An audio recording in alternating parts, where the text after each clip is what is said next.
শীতকালে একটা ভালো শাক পাওয়া যায়, সেটা হলো এই ছোলার শাক। আমাদের বাঙালিদের মধ্যে খুব একটা খাওয়ার চল না থাকলেও বিহারে লোকেদের কাছে এটা খুব প্রিয়। কিন্তু বাঙালিরা যেহেতু স্বাদের ক্ষেত্রে সব কিছুই গ্রহণ করে, তাই জন্য এই ছোলা শাকটাও এখন আমাদের খাওয়ার তালিকার মধ্যে এসে গেছে। এই ছোলা শাকটা ছাড়িয়ে নেব, আর এই যে অল্প অল্প করে আমি ছাড়িয়ে নিচ্ছি। এর ডাঁটিগুলো নেওয়া যাবে না, এর শুধু শাকটুকুনি নিতে হবে। এটা নিয়ে আমি আলু বেগুন বড়ি দিয়ে একটা শাক ভাজা করব, যেটা খেতে দারুণ সুন্দর। গুলো আমি ছাড়িয়ে নিয়েছি, তার সাথে বড়ি, বেগুন ছোট ছোট করে কেটে, আলু, কাঁচা লঙ্কা নিয়েছি, আর কড়াইয়ে তেল গরম বসিয়ে দিয়েছি। এবার কালো জিরে ফোড়ন, কাঁচা লঙ্কা ফোড়ন দিয়ে এগুলো ভাজবো, আর তার আগে বড়িগুলোও ভেজে নেব। কড়াইতে কালো জিরে আর কাঁচা লঙ্কা ভাজা হয়ে গেছে, এর মধ্যে আমি বড়ি ভেজে নেব।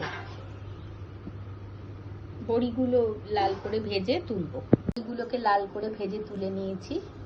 এবার কড়াইয়ের মধ্যে প্রথমে আলুগুলোকে দিয়ে দেবো। ছোট ছোট করে আলু কেটে হালকা ভেজে নেব, তার মধ্যে বেগুনও ভেজে নেব।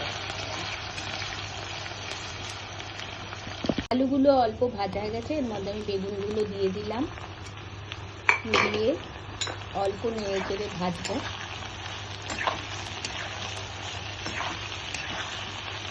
আর এইদিকে আমি ছোলা শাকটা ভালো করে ধুয়ে জল ছড়িয়ে নিয়েছি। এবার বেগুনটা ভাজতে থাকি, হালকা ভাজা হলে আমি এই ছোলা শাকটা দিয়ে এটাকে আবার ভাজবো। এটার মধ্যে আমি অল্প হলুদ দিয়ে নিলাম আর অল্প লবণ দিয়ে নিচ্ছি। জলটা দিলে একটু বেগুনটা নরম হয়ে যাবে, তাই দেওয়া।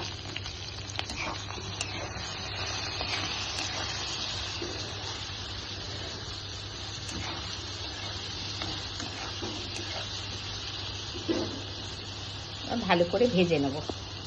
আর বেগুনটা ভালো করে ভাজা হয়ে গেছে, এবার আমি এর মধ্যে ছোলা শাকটা দিয়ে দেব।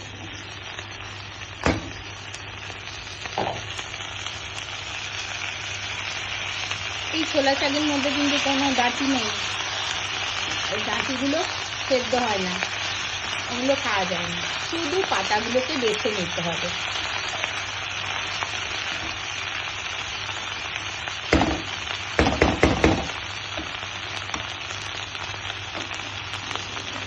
এবার আমি ঢাকা দিয়ে 5 মিনিট সেদ্ধ হতে দেবো। ভালো করে মিশে গেলে তারপরে বড়ি দিয়ে একটু হালকা মিষ্টি দিয়ে নামাবো। জলটা টেনে গেছে, এবার আমি সবগুলো স্ম্যাশ করে শাকের সাথে একবারে মিশিয়ে দেবো সবজিগুলো, তবেই খেতে ভালো লাগবে।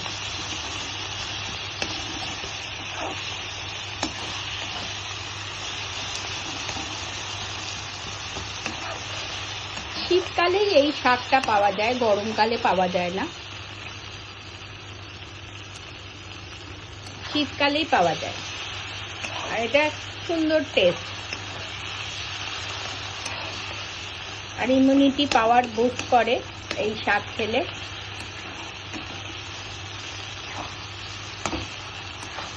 আর একটু মুখটাও ছাড়ে একঘেয়ে খাবার খেতে খেতে।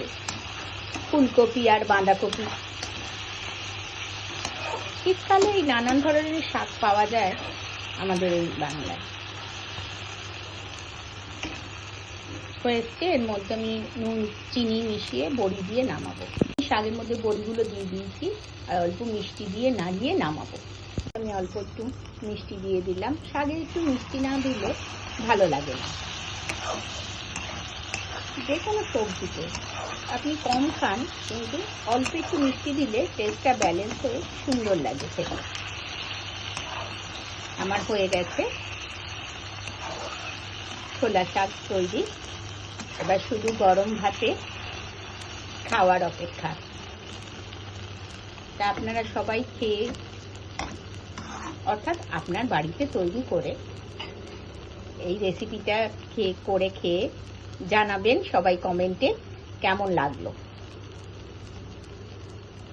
তৈরি ছোলা শাক, আলু, বেগুন, বড়ি দিয়ে।